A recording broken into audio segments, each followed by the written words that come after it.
All kinds of studies have been made with regard to factors which motivate people to live as they do.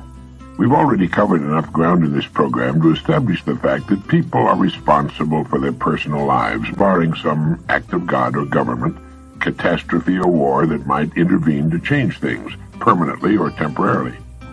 For example, a lot of my friends, many of them very good friends of mine, were killed during World War II when they were in their 20s and 30s. The lives of others have been unalterably modified by injury or serious illness. But for most of us, we have our health, which is the natural inclination of all nature, and we have our lives to live. Sometimes, believe it or not, that's a personal handicap. It often takes the physically handicapped to demonstrate for us the unlimited possibilities that exist as an option for those willing to set goals and stay with them until they're achieved, while the healthy among us often take the path of least resistance. I think it was Bill Veeck when he had the Chicago White Sox who said, "I don't want the natural athlete. I want a guy who'll go after the hard ones." It's the people in this world willing to go after the hard ones who achieve greatness. They're motivated. There's that word again. They're motivated to give the last ounce of themselves in the achievement of their goals. Now let's look at some facts of life. Only about 5% of the people achieve unusual success during their lives. These are the people who earn larger incomes, live in better neighborhoods, in better, larger homes, have better education, more of the good things of life, and make a correspondingly larger contribution to their communities. They tend to speak better English and send their kids to better schools. There are always exceptions to any rule, and there are many exceptions to this 5% group. I know a man who's head of one of the largest, best-known companies in the United States who can hardly put 10 words together in their proper order. If murdering the English language were a misdemeanor, he'd be on death row. Yet he has mansions, yachts, private jets, the works. Why, with no more than perhaps a 6th grade education and the apparent determination to assiduously avoid any improvement to it, has this man and his family enjoyed such spectacular financial success? Answer: he knows how to serve the people. His organization serves millions of people every day of the week. He's worked hard all of his life to build the great organization he heads, and he's done a fine job of it. So he can buy $3 million yachts and pay cash for them. And when he wants to go someplace in a hurry, there's his Gulfstream 3 warmed up and ready for him when his chauffeur takes him to the airport. But most people in that top 5% fit the earlier description.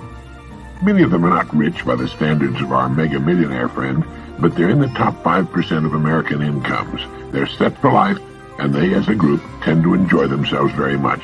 They play a better game of golf or tennis than most of the country's hackers, and they love their lifestyles. Now, a child is born in the United States. The odds, because of the statistics we've been talking about, are 95 to 5 that he will not be born into this top 5%. Like most children, he'll soon take his environment for granted. Let's assume he's a boy, although it works the same way for a girl. It will save my having to say he or she all the way through this interesting example. He grows up accepting his environment, his world, and his world is his environment as it is. Without giving it a single thought, his environment becomes a natural part of him. Everything about his environment is a conditioning factor. The speech of his parents and relatives and neighbors becomes his speech. What he learns in school will have very little effect on it. That's why you hear grown-up men and women who've gone through the American school system saying such things as ain't and where's it at. They didn't learn those locutions in school. They were the habitual pattern of speech they heard in their environment. I know an attorney who still says, where's it at? Anyone's speech habits are an immediate tip-off as to his upbringing. The only reason mine tend to be rather good is because from the time I was a small child I wanted to be a writer, and words were of great interest to me. Words are the tools of a writer's trade, and a good writer will have a decent inventory of them and tend to keep them well-oiled and shining. I was the only person in our family so affected. The rest had other interests, education not being one of them. If the statistics were reversed, it would be wonderful. If 95% of the people were successful to the degree the 5% are, the odds of a child being raised by the right group would be reversed. But that's not the case. So our typical young man or young woman grows up to mirror his or her environment. He thinks as they think. He takes that life for granted. All the people he loves are in that group. It's his group too. And if he doesn't come across some unusual motivation along the way, he'll become an indistinguishable part of it. He does that because it's the perfectly natural thing to do. Their goals, or the lack of them, become his goals. A nice house on a nice street, a steady job of some kind, a good, steady income, a good wife and good kids, and so the story goes. He operates on minimums all the years of his life. He never, except while playing his sports or getting ready for a date as a young man, gets out of low gear. It isn't necessary in the United States. This country's so affluent, so vital, and so perennially booming that people don't have to shift into second or third gear in order to meet average requirements. And neither do most of the people throughout the world. Nor should they have to if they don't want to. His wife, while their children are small, is the hardest working human being in our society. She has no 8-hour day or 5-day-a-week system. She works 16 hours a day, 7 days a week, and according to a recent survey, if she had to do it all over again, she'd think twice about it. More than 50% of her number also hold down a regular paying job. She didn't know about the 5% either. No one ever said to this young man or this young woman, "Now look here, there are two very distinct groups of people in our society. They're in different layers of this socioeconomic pyramid." And here, the parent or teacher would have sketched a pyramid. Now there's the top 5% who live and work in this top section here. And the person would have drawn a line into what represents the top 5% of the pyramid. Now here's what we call the great middle class in America. It's divided into two main groups. The upper middle class, another line would be drawn on the pyramid, and the lower middle class. The United States has the largest middle class of any country in the world. And then down here at the bottom, these few lower layers, these are the people who, because of 1,000 perfectly good reasons, need to be helped by all the rest of us.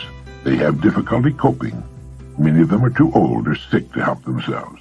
We have some 25 million functional illiterates and so on. So these young people would see very clearly their options. It would be made clear to them that they have the freedom, thank God and our forefathers, to choose. They have the option, if they so choose, to live and work on virtually any layer of that pyramid. And it should be pointed out to them that the higher up on that pyramid you climb, the better the view, the fresher the air, the smaller the crowd. Now that's important to know, but it takes more effort to climb higher on a pyramid. It's much easier to settle for these lower layers. You don't have to learn so much and so on.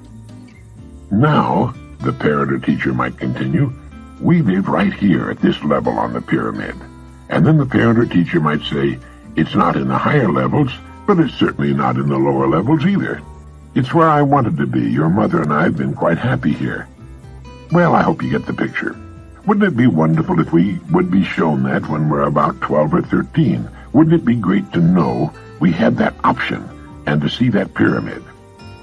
Well, this program is for the people who want to be in the top 5%, and it has a great deal of what we need to know to get into and stay in the top 5%. And while getting into the top 5% may be one's goal, it's good to remember that like any destination on planet Earth, there are a million ways to get there. Any road will do, any calling will do if we go about it the right way. You can get rich hauling garbage, and many have already done so. It's a vital service to the community, but you have to go about it in a certain way. This young man, and now that we've brought his wife into the picture, this fine young woman, because of their past environment, their conditioning, come under the statistics of average Americans, because they live their lives in an average way. But of course they're not really average people. With the right motivation, they could become very uncommon people and do very uncommon things. They could render much greater service to their community and reap a much more abundant harvest as a result, if they knew what we're talking about on this program. Now, what are the odds that they will ever come across Dr. Brand Blanchard's advice about happiness? Do they know what happiness is and where it comes from? Has either of them ever truly explored his and her potential strong point? What is it that your original genetic pattern makes you especially qualified to do, young man and young woman? What do you most want to do? What brings you the greatest joy? Do you know your rewards all the years of your life will be determined by the extent of your contribution, your service to others? Do you know why some people are paid $20,000 a week, while others are paid the minimum wage? Bill Cosby earned $12 million in 1986. Do you know why? It's because of the people he serves. There's an investment banker in Los Angeles who earns about $40 million a year. Do you know that as far as is known, there's no limit on earnings? What would you like to earn? How about $1,000 a week? That's $52,000 a year, or twice that. That's not all there is to living by any means, far from it, but it does pay the bills, and if you earn an income in the upper 5% of the population, there you are, in that top 5% of the pyramid that the sun hits first as the earth does its daily rollover act, and the sun is still shining on it later in the day when the rest of the plain is dark. It's nice up there. And shooting for it will bring out the best that's in you. You'll do more for others. You'll make a greater contribution. You'll give more to charities. You'll help more people. So how about it? There's a talk I'd like to give to young people. Some would say I'd stir discontent among them, but I would reply that discontent is the greatest motivator of them all, and it's responsible for every great boon to humankind, from running water in the inside toilet to the supermarket. A little discontent is a good thing, especially when it's discontent with ourselves. The effective environment is an incalculably powerful force. The deepest craving of young people is to be liked by their fellow students. Acceptance and esteem in the eyes of their contemporaries is their deepest craving. So they begin to do what the other kids are doing, and the other kids begin doing what they're doing, and everyone acts just like everyone else. They dress alike. They talk alike. They laugh at the same things, even when it isn't funny. It's at this critical age that they begin to play, not follow the leader. That'd be all right. The game they play is called follow the follower. Day after day, week after week, month after month, year after year, these young, wonderful, impressionable people conform to one another. They never ask, are the people to whom I'm conforming qualified to lead me? It's belonging that's important, belonging to the group. And that's the subtle trap that gets practically everybody. If we don't break out of that trap sooner or later, we'll end in it. Millions, no billions do. It's astonishing how many adults never break out. We see them in their 50s and 60s, still playing to the wrong crowd, still trying to be one of the boys. Do you remember what Willie Loman said in Arthur Miller's great play, Death of a Salesman? He said, the important thing is to be liked. Willie Loman never grew up. He never knew who he was. His story is a modern tragedy. It's always been a tragedy. It's the story of the mob. That's why so many young, healthy women are smoking today. It's their way of going counter to what they know is the intelligent thing to do. It's their small and very pitiful rebellion. When a person has no identity of his or her own, that person will seek to find that identity in a larger group. That's why joining groups of various kinds is so popular. In that way, we get a badge, a label that tells us what we are. Now we're properly labeled. This is not to say that successful men and women do not belong to organizations. They certainly do, and they make major contributions to their organizations. But they don't need the organization for identity. They're quite aware of who and what they are. And if their organizations did not exist, they would be successful, independent performers in society. They would never feel lost. Successful people follow independent paths. This is the important point to remember. At some point in their lives, they break away from the crowd and start on a path of their own. That's the adult, the intelligent thing for a human creature to do. In striking off on an independent path, they're not necessarily alone. It's just that they join a much smaller group of like-minded people. They can't take the whole crowd into that top 5%. The ancient Romans had their circus. Modern Americans have their television. It's far superior to the old Roman circus, and they don't even have to leave the comfort of their living rooms. It's true that there are many wonderful things on television, and an eclectic approach, that is, selecting those programs in which you're really interested, makes sense. But millions of families have the television sets on all day. They're mesmerized by it, and when one thinks of what they could be doing with some of that time, it makes one realize that it's much easier to win. One of the best things about getting in that top 5% is that as we get older, life need not become less interesting for us or more laborious.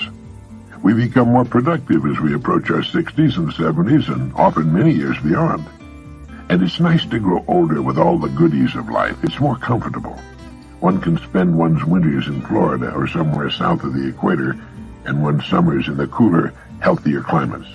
And one can enjoy all the benefits of the good life. But perhaps most importantly of all, one can say, I gave it my best, and I'm not through yet. It's been a wonderful experience, this holiday on Earth, and I've enjoyed it very, very much. Now let's see what we can do with the rest of it.